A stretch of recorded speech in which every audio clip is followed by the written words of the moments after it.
Bonne nouvelle pour toutes les personnes qui souhaitent acquérir les logements économiques. Le gouvernement a annoncé des modalités allégées. L'objectif est d'élargir la cible de bénéficiaires et d'adapter les conditions de remboursement. On vous en dit tout ce matin avec Madame... allez, on va voir sur le conducteur. Madame Tatiana Benayon, elle est responsable commerciale du CIMO. Bonjour et bienvenue. Bonjour, ravi d'être là avec vous. Mais c'est un plaisir de vous recevoir, surtout quand on parle de conditions allégées. On sait que tout le monde a envie d'avoir des conditions vraiment très très allégées dans l'acquisition de ces logements-là. Le gouvernement, disais-je, Madame Benayon, a adopté un conseil des ministres, pour ne pas dire... a adopté un conseil des ministres le 28 mai 2025 de nouvelles mesures pour faciliter l'accès aux logements économiques en location-achat. L'objectif est d'élargir la cible de bénéficiaires et d'adapter les conditions de remboursement. C'est-à-dire que les précédentes conditions étaient prohibitives. Les précédentes conditions, non, ne l'étaient pas, mais le gouvernement souhaite faciliter l'accès à la propriété à tous les Béninois. Et c'est pour ça qu'il a pris ces nouvelles mesures pour rendre l'accès facile à ces logements qui ont été construits pour les Béninois. D'accord. Et selon les nouvelles modalités, l'accès au logement s'ouvre désormais à deux autres catégories, les Béninois de la diaspora et les personnes retraitées. Et la durée de remboursement passe aussi de 17 à 20 ans. Le taux d'actualisation servant à calculer les mensualités est revu à la baisse, passe de 6,5 à 4,5%. Concrètement, dans les faits, comment est-ce que cela se traduit? Jusque-là, en fait, les retraités et les Béninois de la diaspora avaient accès au programme, mais uniquement par le biais de l'achat au comptant. Et donc, on sait que tous les Béninois n'ont pas forcément les moyens d'acheter au comptant un logement, même si ce sont des logements qui ont été subventionnés et qui sont cédés à des coûts très, très corrects par rapport au marché. Donc, le gouvernement, dans sa volonté de rendre ces logements construits pour les Béninois encore plus accessibles, a permis, à partir du Conseil des ministres, à partir de la décision du Conseil des ministres, que les Béninois de la diaspora, qui jusque-là ne pouvaient faire que de l'achat au comptant, puissent maintenant entrer dans le programme via le mécanisme de la location à cession ou location achat. Il en est de même également pour les retraités qui étaient exclus de la location achat et ne pouvaient faire que de l'achat au comptant. Pourquoi avaient-ils été exclus, les retraités? C'est plus une question de revenus et de situation professionnelle, parce que quand vous êtes à la retraite, vous avez certes une pension de retraite, mais ce n'est pas pareil que si vous êtes en activité. Et donc, la différence pour les Béninois de la diaspora, par exemple, ils sont à l'étranger. Donc, comment est-ce qu'on a la certitude de pouvoir récupérer les loyers tous les mois si on est dans le mécanisme de la location-achat? Mais le problème, c'est que c'est pareil pour les Béninois qui sont ici. On est dans un dispositif qui fait qu'on ne contraint pas les gens en leur demandant des justificatifs ou en mettant la même mise sur leurs revenus. En fait, on leur laisse la possibilité de pouvoir aisément rentrer dans le programme comme simple locataire. C'est ça en réalité la location à cession. Vous venez comme simple locataire, vous payez 3 mois de caution et par vos mensualités, en fait, vous épurez le prix d'achat de votre logement. Et donc, vous comprenez que ce n'est pas toujours simple, qu'il nous arrive d'avoir des difficultés et des fois, on peut être défaillant dans le paiement de ces loyers. Mais le gouvernement n'a pas voulu prendre en compte ces cas de figure qui peuvent arriver. Il a préféré laisser la possibilité à tout le monde de venir dans le programme via le mécanisme de la location achat ou de la location à cession. Alors, on va faire simple pour les téléspectateurs. Je suis béninois, j'ai envie d'acquérir ces logements-là. Comment est-ce que je fais? C'est très simple. Tout est dématérialisé. Vous allez sur la plateforme programmelogement.bj. Vous vous inscrivez, vous ouvrez un compte, vous renseignez un formulaire. vous renseignez votre situation, vous joignez les pièces qui sont demandées par rapport à la situation que vous avez déclarée. Et là, également, il y a un travail qui a été fait pour alléger le processus d'inscription.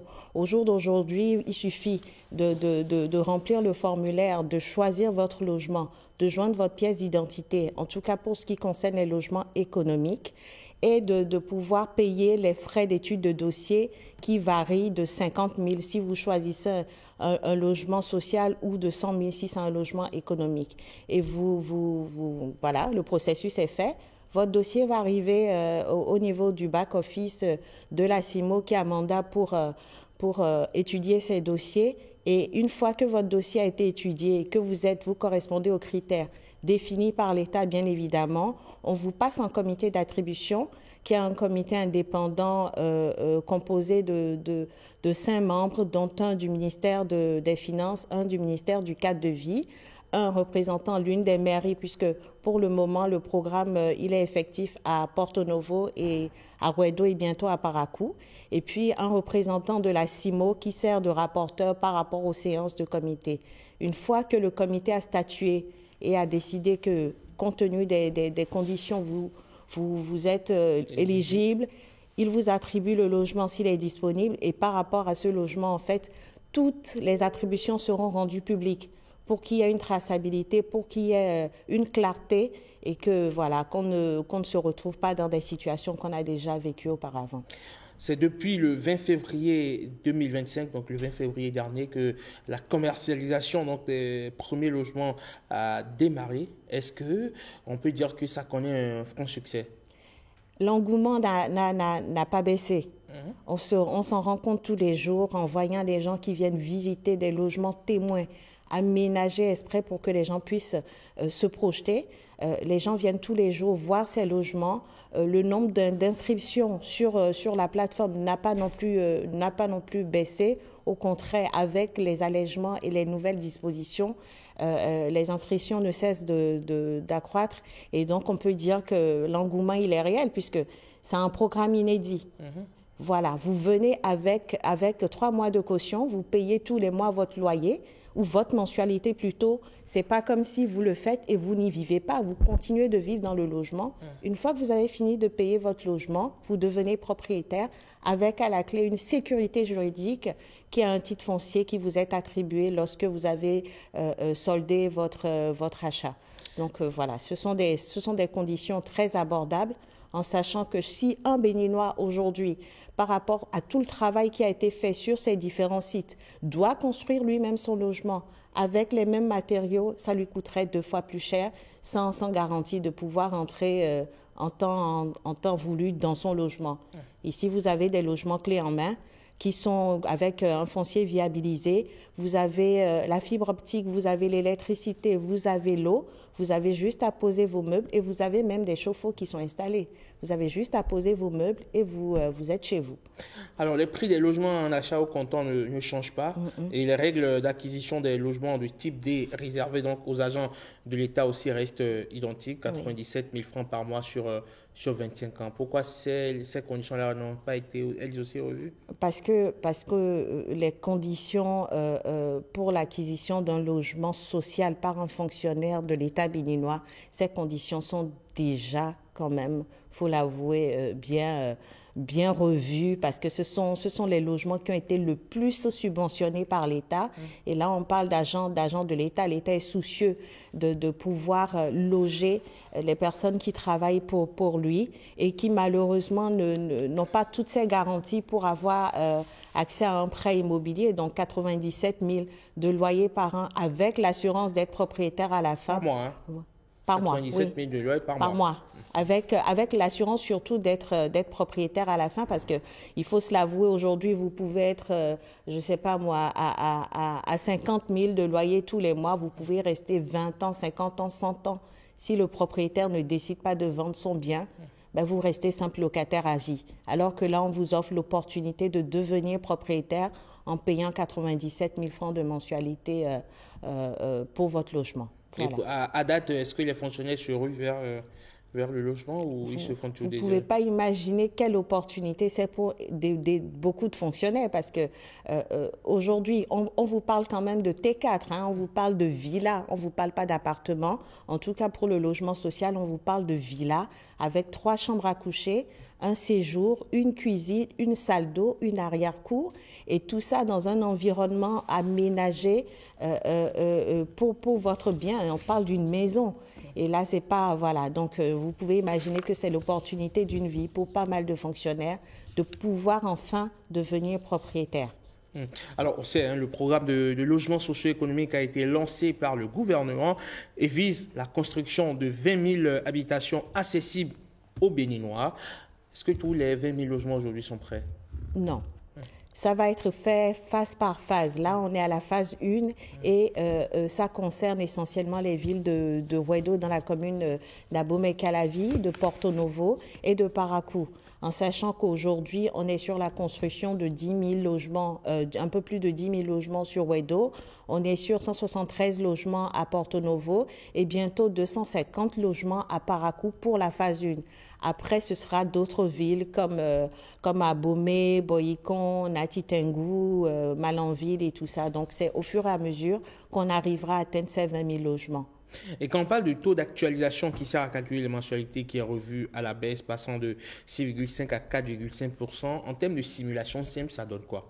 Ça donne, en termes de simulation simple, pour le logement le plus cher du programme, qui est le logement de type E, donc un T4 de 3 chambres à coucher, 2 salles d'eau, un séjour, une cuisine, une grande arrière-cour, un grand jardin, mais en plus, un garage où vous pouvez mettre 2 voitures, et également une dépendance, donc une chambre qui peut être une chambre de bonne ou d'amis, avec des sanitaires. Vous étiez à 414 000 de mensualité sans apport. Et avec le taux d'actualisation et les prix revus à la baisse, vous en avez pour 323 000. Donc, il y a quand même une baisse d'à peu près 20%, en sachant que si vous faites un apport, qui n'est pas obligatoire si vous rentrez dans le programme, c'est si vous le souhaitez que vous le faites, cet apport. Si vous faites un apport, vos mensualités seront encore calculées à la baisse pour vous permettre d'épurer votre prix d'acquisition. Et les Béninois de la diaspora subissent le même processus que ceux qui sont sur place, où il y a d'autres procédés ou d'autres processus? Pas du tout. En fait, comme je le dis, c'est un programme pour tous les Béninois, qu'ils soient résidents ou non. Tout le monde est traité de la même façon. On leur demande exactement les mêmes pièces et donc ils paieront leur mensualité comme le font les Béninois qui sont résidents. Vous savez, quand vous êtes à l'étranger, on a tendance à croire qu'on a des revenus supérieurs, mais beaucoup savent ce qu'ils vivent là-bas. Donc, le but, c'est pas de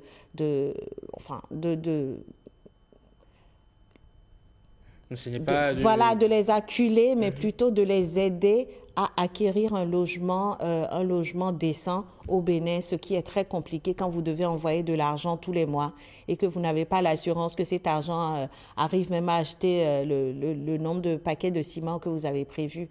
Donc, pour les Béninois de la diaspora, le traitement est exactement le même que pour les Béninois résidents. Qu'avez-vous à dire aux consommateurs potentiels pour clore cet entretien?